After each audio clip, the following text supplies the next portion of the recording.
Welcome back, guys, to another episode of What's in the Loft, Dad. Just the last few of my 1/18 scale cars left. We'll start with a very nice looking one, the old Mako Shark.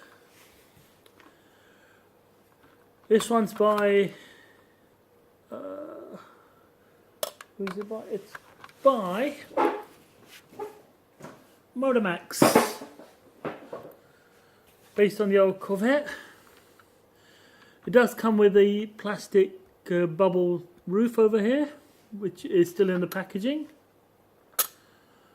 Very nicely set up, look like the Mako Shark itself. Nice detailing. The old grille. Wheels turn. Nominal suspension, if any.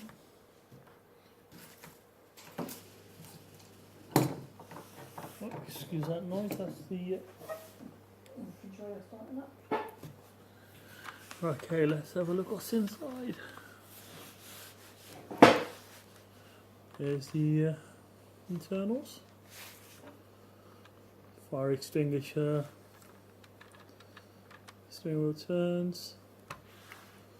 Doors do open. I'm not sure if the back opens. Oh, it does. Hopefully it does. Oh, there we go. Space for the spare wheel. That is it really in there. Over there we'll have a look at the engine. Nicely rendered engine. Even got little air horns. 3 air horns.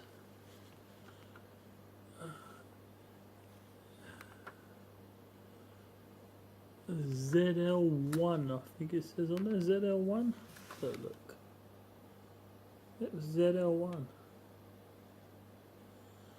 Nicely done though. Nicely rendered.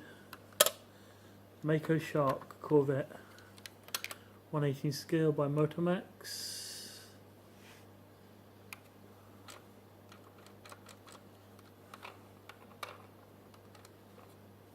Very nice car. Very nicely done.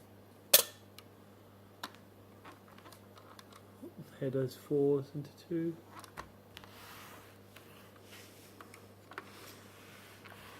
Is that one? Another one from the Le Mans series I showed you earlier. An Audi R8 Le Mans Sieger 2000. A very flat carbon fiber looking base. Maybe you see it's Michelin Pilot SX wheels. Very nice car. The wheel vents, escape latches, splitter, tow hook. It's an LMP by looks. It's a prototype single seater. Very nice though. The boot does open, or the trunk does open, but it's still taped down because, as I've said before, they will be going back in the loft. Diffuser.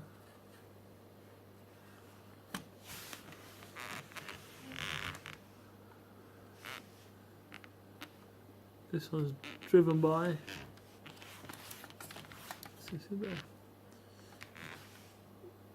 F. Biola, Christensen and Christina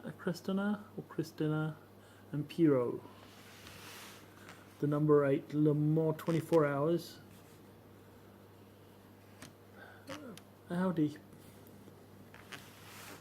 Yeah. There we go, beast of an old car. The B12 Spyder by Hot Wheels.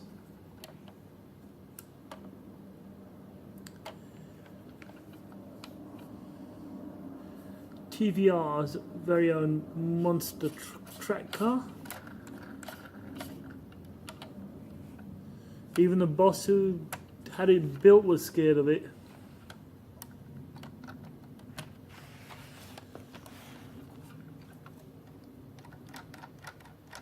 Steering wheel turns, wheels, suspension.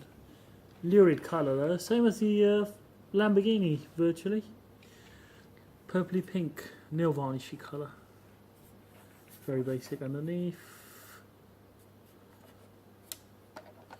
So Hot Wheels.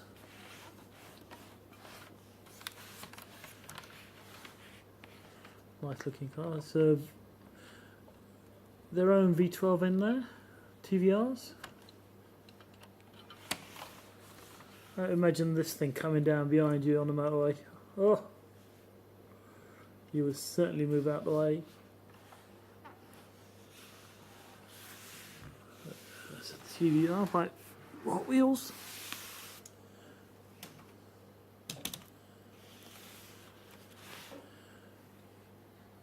Shelby Series 1 by Barago.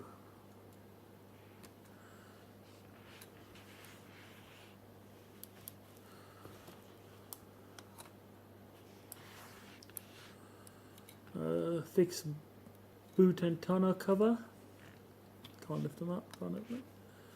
But the engine does open. Signed by Carol Shelby.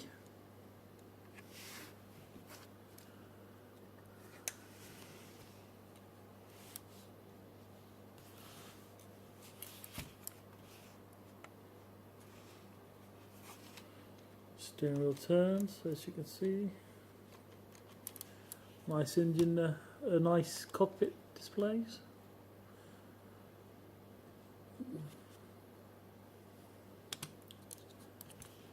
Flimsy brackets, flexible seats.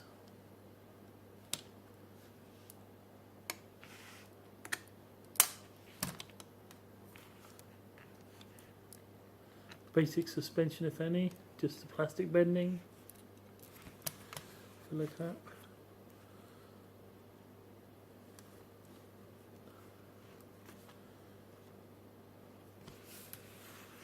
Side strakes. This one's twin exhausts. So this is by Barago. 1999.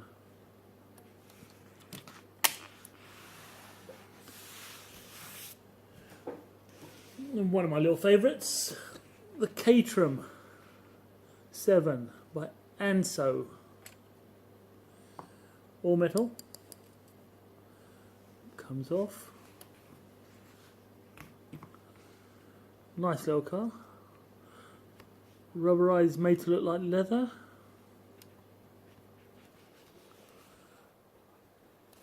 Steering wheel turns. Caterham 7 Lotus Lotus 7.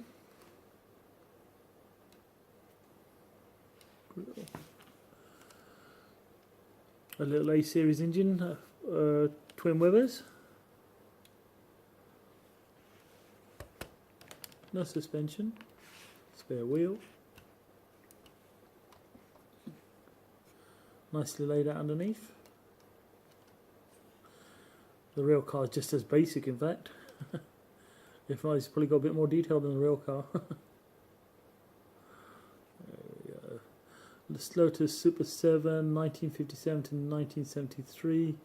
Caterham Super 7, 1973 onwards. And so, let's see that. Very nice little car.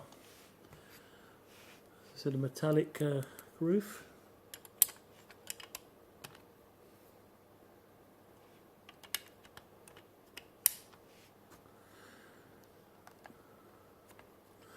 The only wet weather cover you can get. Fun, very fun driver's car. Doesn't need to be powerful, just a small little engine. A car that weighs less than half a ton, or approximately half a ton. And they go around corners chasing supercars. Very nice, very, very nice. In fact, it's so nice I got another one. And I got his counterpart in a burgundy red sort of colour with a silver stripe down the front.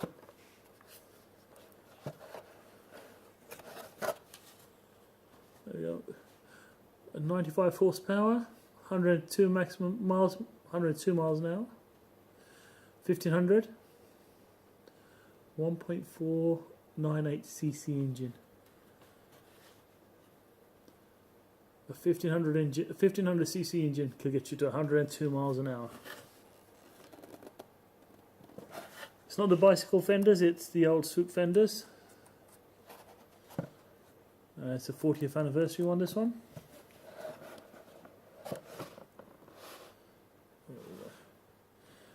Very nice little cars.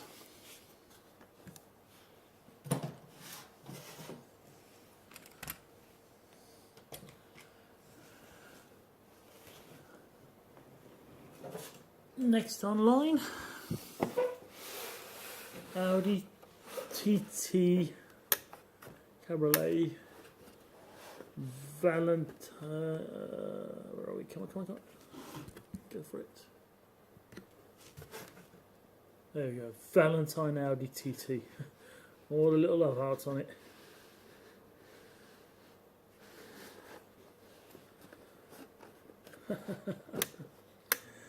Boot opens, doors do open, and the bonnet does open.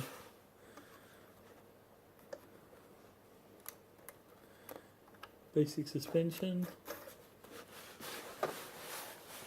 Valentine TT. I think it was a limited run or a limited edition run for that period.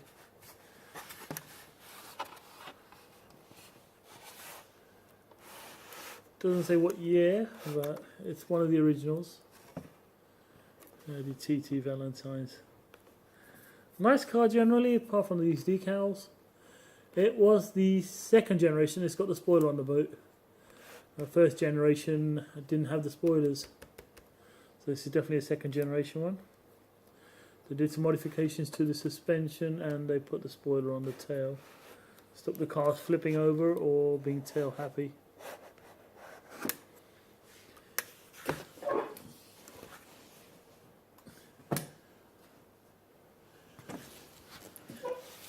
Next, another American, a PT Cruiser.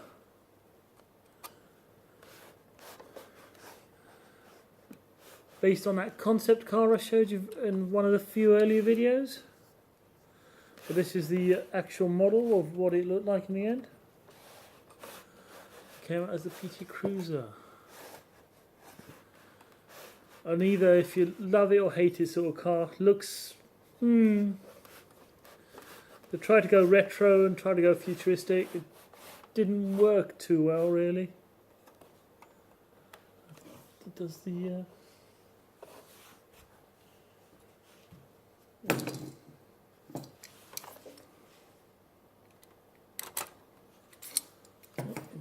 trunk does open, or the boot. Plastic. Nicely rendered. Only two doors open on this one, even though it's a four-door, the only front doors are the ones opening. The bonnet doesn't open. No, not sealed at all, just a single cast, it doesn't open. And that's your, supposed to be the SUV of the future, but they didn't like, well, not a lot of people liked it in the end. Quirky little thing. As I said, you either love it or hate it. PT Cruiser. It's a bit like this. The reimagining of the VW Beetle. If people like the original, they were sort of in favour of this one, but later on they grew out of love with it. The new one looks even different now. It's got a longer roofline, whereas this one's sort of all curves. The new one's got a longer roof line, then it drops down. There's another car you either loved or hated in the end, the Beetle.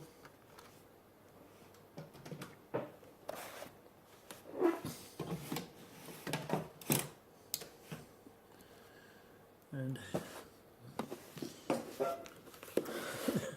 the Audi TT again, but this time without all the little love hearts on it. Roadster TT. Second generation again, it's got the little boot spoiler on the back. It's virtually the same as the original, as the other one. Bonnet does come up, doors do open, boot does open. Same car, just different colours. Oh, another one of those concept cars that became real. The Mini, reimagining the Mini Cooper.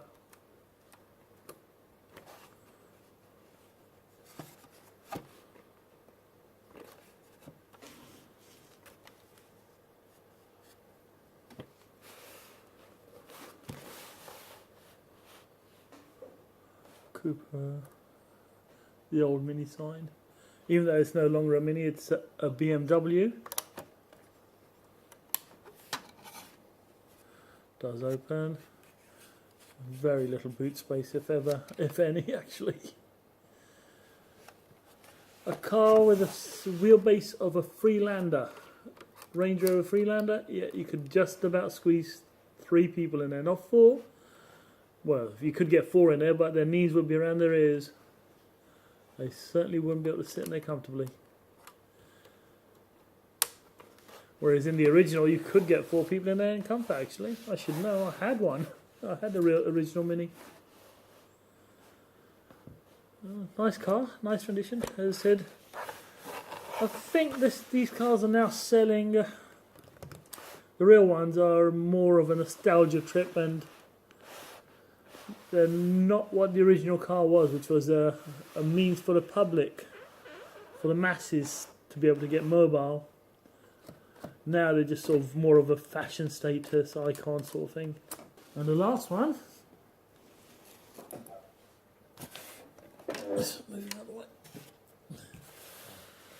an Opel Speedster. Same body, sorry, same underpinnings as the Lotus Elise. At the time when the Lotus Elise was made, this was Vauxhall did own, or General Motors did own Lotus.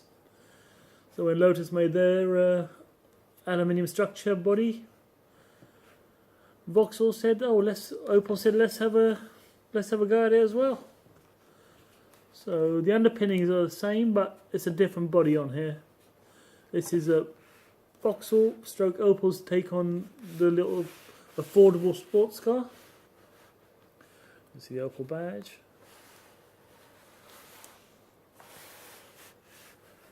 Turned out a bit more refined than the Lotus Elise,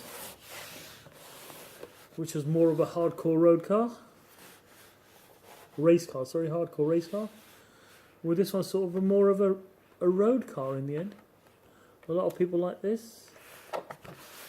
But then in the end, General Motors, Vauxhall, Opel canned the project. Whereas the Lotus Elise is still going, this was canned. Steering wheel does turn. Little 2-seater. Very nice little car. They did do a turbo version which was faster than the Lotus Elise. A 2.2 engine. Thank you very much.